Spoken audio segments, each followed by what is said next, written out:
ہوں۔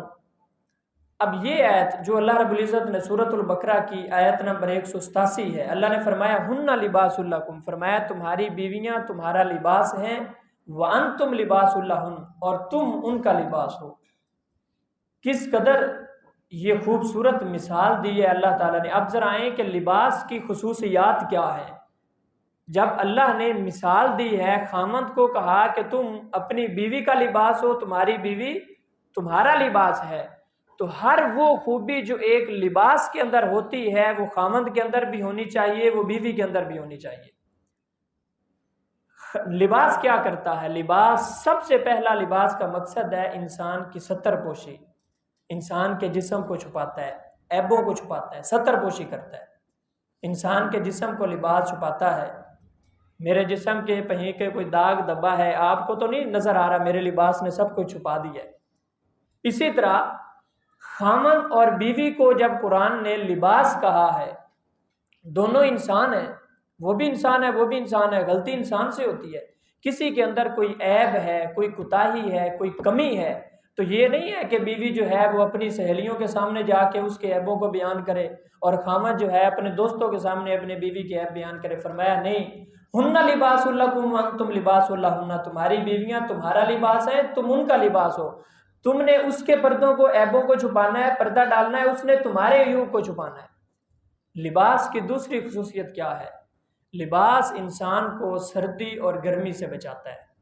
ہم گرمیوں میں موٹا لباس پہنتے ہیں، گرم لباس پہنتے ہیں، اوپر واسکٹ پہنتے ہیں، جرسی پہنتے ہیں، کوٹ پہنتے ہیں، وہ سارا لباس ہے۔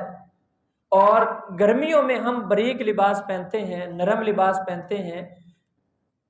لباس کی دوسری خصوصیت یہ ہے کہ یہ انسان کو سردی اور گرمی سے بچاتا ہے۔ اب یہی سیم خصوصیت خامند اور بیوی کے اندر ہونی چاہیے۔ قرآن یہ کہتا ہے کہ جس طرح تمہارا لباس تمہیں باہر کے ماحول سے بچا کے تمہیں ایک اچھا ماحول فراہم کرتا ہے، اسی طرح بیوی کو چاہیے کہ وہ اپنے خامند کو بچائے، اور خامند کو چاہیے کہ وہ اپنی بیوی کو بچائے۔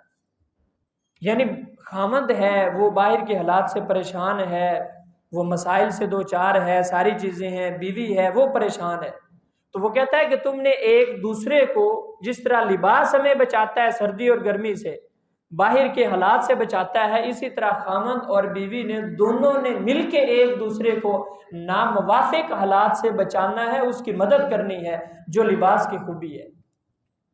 اب اگلی بڑی اہم بات ہے، اچھا لباس کے اندر ایک یہ بھی مسئلہ ہے کہ لباس میلا بھی ہوتا ہے کہ نہیں ہوتا؟ ہم روزانہ لباس سردی گرمیوں میں تو روزانہ ہی تبدیل کرتے ہیں، لباس میلا بھی ہو جاتا ہے۔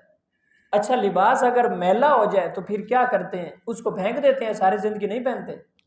لباس اگر میلا ہو جائے، میل لگ جائے تو کیا کرتے ہیں؟ لباس کو پھینک دیتے ہیں؟ نہیں، ہم اس کو واشنگ مشین میں ڈالتے ہیں، وہاں پہ اس کو دھوتے ہیں، دوبارہ پہن لیتے ہیں۔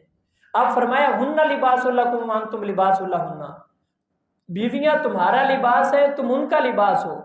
لباس کی میل تھی، اس کے اوپر کہیں کوئی دھبا لگ گیا، کوئی گندگی لگ گئی، کوئی مٹی لگ گئی۔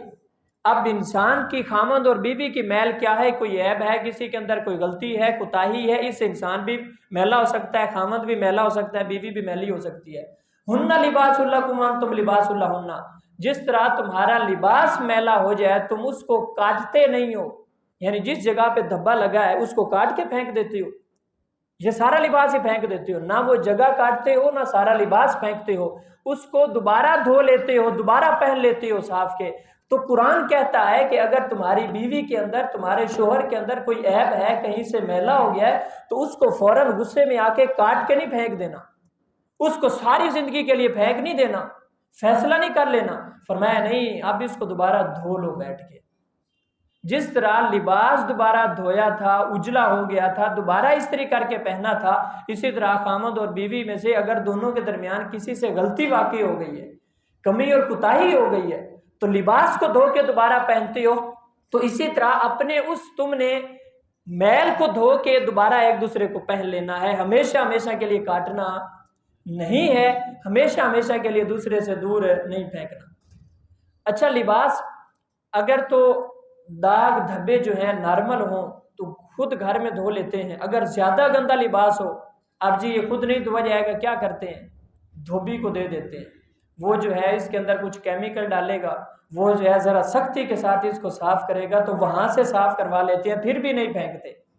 اگر خامند اور بیوی آپس میں مل کر دونوں ایک دوسرے کے داغ اور دھبے نہ دھو سکیں، اس کا پھر قرآن مجید نے کہا ہے کہ پھر تم اس اپنے لباس کو دھوبی کے پاس بھیج دو، وہ دھوبی دونوں کے ماں باپ ہیں۔ فرمایا کہ اگر تم سے کوئی داغ، پہلے تو یہ ہے کہ خود آپس میں ایک دوسرے کی میل کچیل کو دور کرو، دھبے کو دور کرو۔